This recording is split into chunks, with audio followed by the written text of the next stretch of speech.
Good evening. Our grandson Joey was born in October of 2006 with a defective heart. He was born with one pumping heart chamber instead of two. His spirit developed just fine, but he did not have the ability to keep up with children his age. By the time he was 3, he had already undergone 3 open heart surgeries, and at 3.5, he was in heart failure. I remember the night my daughter-in-law called to tell us he needed a new heart. She was just about hysterical. All I could do was try to calm her over the phone, and I called Pastor Dan and asked if he could stop by and pray with them, and he did. Our families met with the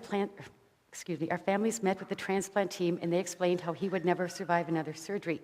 So he was placed on the transplant list on April 28, 2010. I remember after the meeting going outside to wait as our grandson was still having some testing done.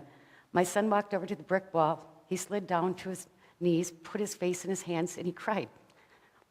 I wanted to hold him, but being a mom, you want to fix things, and I couldn't this time, and I couldn't ask God to take another child so ours could live. That was really hard for me. All I could do was ask for God's will to be done. Our grandson and his parents would spend almost a month in the hospital getting him ready for the transplant. He went home with a PICC line and a backpack to hold his medicine and a defibrillator vest he wore 24/7 to monitor his heart so he could ride his tricycle and play with his dogs. His parents wouldn't allow other kids over for fear of catching a virus, but adults could be around him as long as we were feeling good. We found God in the shadows of our waiting period. You're in the unknown zone. You just have to trust in God, and you do not know if your loved one will get the transplant. While we were at the hospital, we were there a lot. There were 2 small boys that passed away. They didn't get their transplants. And you have that thought with you 24 hours a day. You know, is today going to be the day for us? Are we going to get lucky, and are we going to be blessed? But you also are fighting with the idea that someone else has to lose their life first. We were dependent on having a donor. That was the only way our grandson would live. Being an organ donor is the greatest gift of life someone can do for those of us waiting as recipients. I remember the night we got the call. It was Monday. My son called to inform me that a heart had become available. We stopped at the meeting, said a prayer, and I took off for home. I called Pastor Dan and told him, they have a heart. Please pray for the doctors' and nurses' hands to be steady and for everything to go well, and pray for the family that lost their loved one. When the kids got the call about 7 p.m. on June 7th, after they called the parents, they grabbed their stuff they needed and piled into Matt's pickup truck at the edge, at their home along the edge of the Sherwood National Wildlife Refuge in Zimmerman. They made it to Rogers and realized the highway looked more like a parking lot than a freeway. So Matthew decided to go off-road and took to the ditch. And he soon followed behind a work truck through the construction maze, and pretty soon, somewhere between Maple Grove, they came upon a state trooper that stopped any further movement. And he bluntly asked them, "What are you doing?" And when they told them that the time was ticking on a heart transplant, the trooper sprang into action and said, "Follow me." By 9 p.m., Joey was prepped and ready for the transplant. The effects of the medicine they injected into Joey brought out another superhero. As he began to relax, he began to flex his incredible Hulk muscles and tell the nurses he was the Hulk. Our grandson received his gift of life on June 8th, 2010, on his mom's birthday at about the same time she was born 24 years earlier.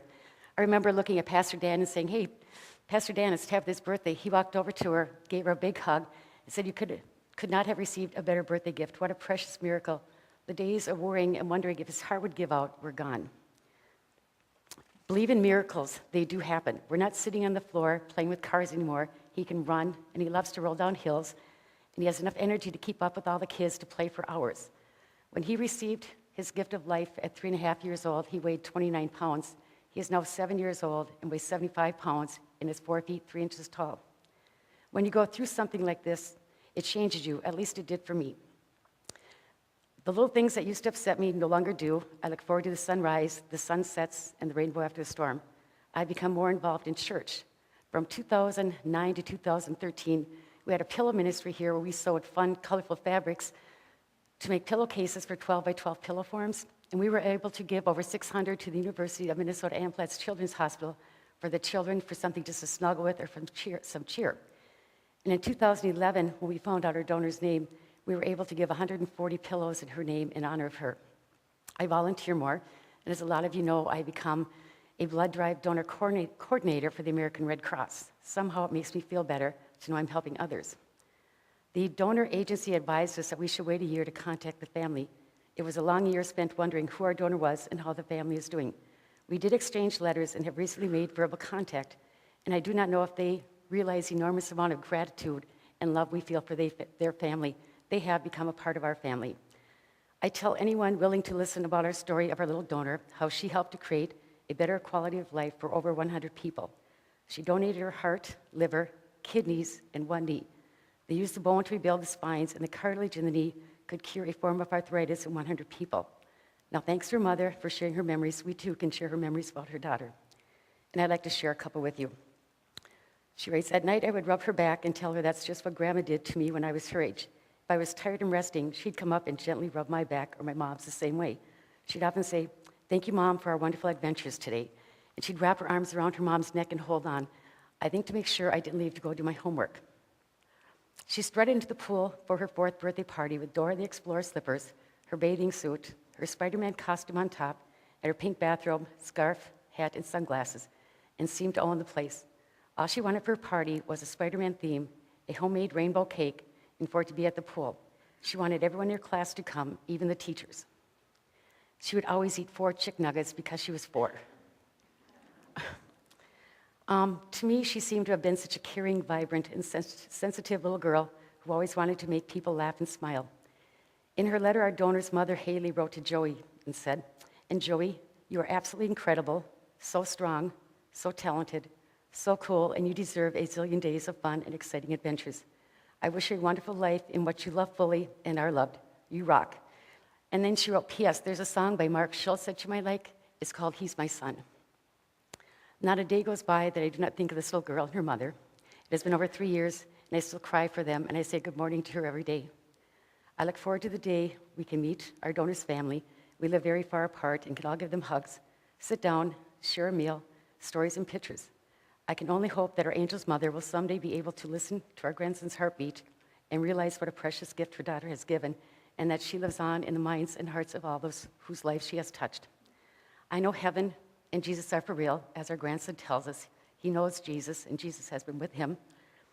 I hope someday our donor's mother can find peace and know that her daughter is with Jesus and all the other children exploring the wonders of heaven.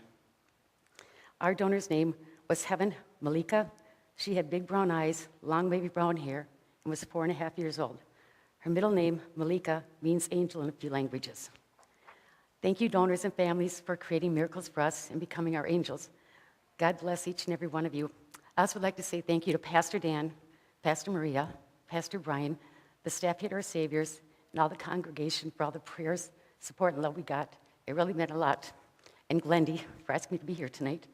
And the reason, Joey, come here. The reason I can be here and tell you our story tonight is because this is our precious miracle, Joey. Thank you. Okay, go sit. So tell them what grade you're in. First, First grade. And do you have a favorite sport? basketball. Oh, that's a lot of running, isn't it? Are you pretty good at it? Oh, good. What do you like to do in the winter when it's icky like this? Nothing really? It's kind of hard, isn't it? Do you remember being in the hospital when you were little? Do you? Do you remember? What do you remember? Do you just kind of remember laying there? I was just kind of laying there, and where my mom was next to me, and I always used to fart by her. Oh, that's a good memory. You know, I have a story a little like that from when I had surgery on my foot once. So those are the best memories, aren't they? They're so fun. Well, I want to say thank you for letting your grandma tell your story. Thank you for being here tonight. Thank you for coming up when I didn't even ask you if you would and answering some questions. Do you have a favorite song? Or a favorite band? You know what you can say? I love Sherry the most. See, that's what you can say. Sherry. There you go. Well, thank you, Joey. Thank you so much. Thank you, Carolyn. Thank you, whole family. It's such a privilege to have you here. You can go back and sit down. Thanks, Joey.